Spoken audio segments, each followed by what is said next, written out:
Hello friends, tax filing school के इस video में आपका स्वागत है। दोस्तों, इस वीडियो में हम जानेंगे कि इनकम टैक्स रिटर्न फाइल करने का ड्यू डेट क्या है, मतलब आईटीआर फाइल करने का आखिरी तारीख क्या होता है। बहुत सारे ड्यू डेट होते हैं, सबके बारे में जानेंगे और अगर ड्यू डेट मिस हो जाए तो डिसएडवांटेज क्या होते हैं, क्या ऑप्शंस बचते हैं, सब कुछ इस वीडियो में हम डिस्कस करेंगे। जल्दी से आगे बढ़ते हैं। इनकेस आप अगर इंडिविजुअल है और हमारा मेन फोकस इंडिविजुअल पर ही होगा, ठीक है, उसके अलावा HUF, AOP, BOI इनमें से कोई भी असेसी हैं और आपका अगर ऑडिट नहीं होना है, ऑडिट वाला केस नहीं है, तो ड्यू डेट होता है 31 जुलाई। ध्यान देना, हर साल यही ड्यू डेट होता है, ठीक है। उसके बाद आपका अगर बिजनेस है और बिजनेस का ऑडिट होना है, अब ध्यान देना, बिजनेस किसी का भी हो सकता है, इंडिविजुअल का भी हो सकता है, HUF का भी हो सकता है, AOP का भी हो सकता है, BOI का भी हो सकता है, कंपनी का भी हो सकता है, पार्टनरशिप फर्म का भी हो सकता है। तो कोई भी असेसी है जिसका बिजनेस है और वो ऑडिट की कैटेगरी में आ रहा है, तो यहाँ पर ड्यू डेट होगा 31 अक्टूबर। उसके अलावा कोई ऐसा बिजनेस है जहां पर ट्रांसफर प्राइसिंग रिपोर्ट भी सबमिट करना पड़ता है, जैसे कि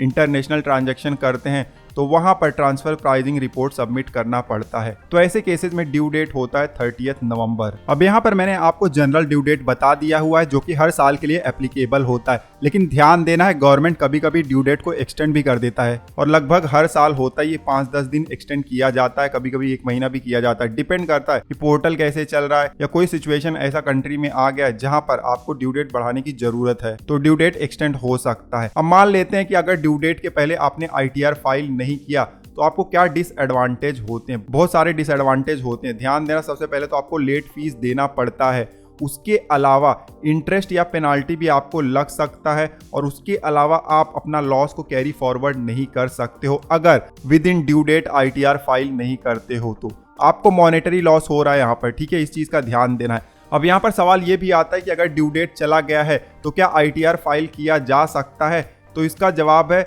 जरूर। बिलेटेड रिटर्न के जरिए आप ITR फाइल कर सकते हो ड्यू डेट के बाद भी, ठीक है। अब इसका भी ड्यू डेट होता है, बिलेटेड रिटर्न का भी ड्यू डेट होता है 31 दिसंबर से पहले आपको बिलेटेड रिटर्न फाइल करना होता है। और ध्यान देना, बिलेटेड रिटर्न जब भी आप फाइल करते हो आपको लेट फीस भी लग सकता है, इंटरेस्ट पेनाल्टी लग सकता है और लॉस कैरी फॉरवर्ड नहीं कर सकते हो, ठीक है। हाँ, लेकिन एक एडवांटेज आपको मिल जाता है कि आप अपना TDS रिफंड क्लेम कर सकते हो। हाँ, कुछ अमाउंट इंटरेस्ट और लेट फीस वाला कट जाएगा, लेकिन बैलेंस जो अमाउंट होगा TDS रिफंड का वो आपको मिल जाएगा। अब काफी लोग सवाल पूछते हैं कि ओरिजिनल ITR में हमने गलती कर दिया हुआ है या बिलेटेड रिटर्न हम फाइल कर रहे थे तो वहां पर गलती हो गया है, तो क्या उसको हम रिवाइज कर सकते हैं। तो जवाब है आप जरूर कर सकते हो, लेकिन ध्यान देना है, रिवाइज रिटर्न का भी ड्यू डेट होता है, एक टाइम लिमिट होता है। ये टाइम लिमिट है 31 दिसंबर। जो बिलेटेड रिटर्न का ड्यू डेट है वही रिवाइज रिटर्न का भी ड्यू डेट है।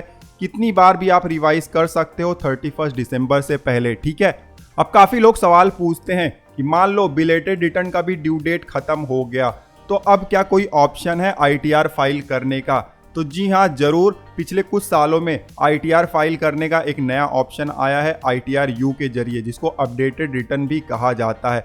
अगर बिलेटेड रिटर्न का भी ड्यू डेट खत्म हो गया है तो असेसमेंट ईयर खत्म होने के 2 साल के अंदर तक आप अपडेटेड रिटर्न फाइल कर सकते हो, लेकिन 2-3 चीज़ों का आपको ध्यान देना है। अपडेटेड रिटर्न में ना तो आप TDS रिफंड क्लेम कर सकते हो, ना ही अपना लॉस कैरी फॉरवर्ड कर सकते हो। एक ही फायदा मिलता है कि अगर आपने ITR फाइल नहीं किया हुआ था विद इन ड्यू डेट या बिलेटेड रिटर्न के ड्यू डेट से पहले, तो ITR आप फाइल कर सकते हो। और अगर आपने ITR फाइल किया हुआ था और गलत हो गया था और आपने रिवाइज नहीं किया समय पे, तो यहाँ पर आप रिटर्न को अपडेट कर सकते हो, जो आपका गलत हुआ था उसको आप सही कर सकते हो, बट कोई भी बेनिफिट क्लेम नहीं कर सकते हो, तो डिसएडवांटेज है। लेकिन हाँ, अगर कोई टैक्स लायबिलिटी आपके ऊपर बन रहा है तो अपडेटेड रिटर्न के जरिए आप भर सकते हो ताकि फ्यूचर में आपको कोई प्रॉब्लम ना हो। तो दोस्तों, इस वीडियो में इनकम टैक्स रिटर्न फाइल करने के ड्यू डेट क्या है उन सबको हमने जाना हुआ है। दोस्तों, ध्यान देना है, फिर से बताऊंगा कि ये जनरल ड्यू डेट होता है, हर साल यही एप्लीकेबल होता है, लेकिन गवर्नमेंट ड्यू डेट को एक्सटेंड भी कर सकता है। तो इनकेस गवर्नमेंट अगर ड्यू डेट को एक्सटेंड करता है तो उसका जानकारी आपको हमारे चैनल पर मिल जाएगा, तो चैनल को आप जरूर सब्सक्राइब कर लीजिएगा। उसके अलावा ITR कैसे फाइल करना, ITR 1, 2, 3, 4 और उससे रिलेटेड बहुत सारे वीडियोज हमने बनाए हुए हैं, आपको प्लेलिस्ट दिखाई दे रहा है स्क्रीन पर, क्लिक करके आप चेकआउट कर सकते हैं। इस वीडियो में बस इतना ही, मिलते हैं आपसे अगले वीडियो में, तब तक आप हंसते रहें, मुस्कुराते रहें। धन्यवाद।